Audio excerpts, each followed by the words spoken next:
The lake was the reason I bought the property in the first place.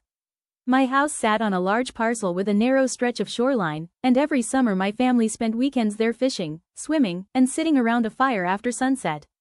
The lake wasn't public property. My deed clearly described my shoreline. I paid taxes on the entire parcel, including the waterfront.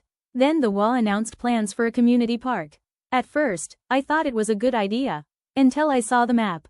The proposed park extended directly across my shoreline. I contacted the HOA president and asked whether there had been a mistake. She told me there hadn't. She claimed the shoreline was part of a community access area. I asked for the legal document. She sent me a subdivision map. The map showed a narrow strip along the lake labeled as community access. I compared it with my deed. The descriptions didn't match. I hired a professional surveyor. He spent days reviewing historical records. Then he found an old county survey from before the subdivision existed. That survey showed my property extending much farther toward the lake than the HOA map indicated. The HOA rejected the survey. They said their developer had always intended the shoreline to be shared. My attorney asked them for proof. They couldn't provide a deed. Then they announced that construction on the park would begin the following month. I knew we were running out of time. One morning, I arrived at the lake and found workers unloading landscaping materials. There were wooden posts, gravel, construction equipment, and signs showing the future park layout. I told them they were on private property. They said the HOA had approved the project.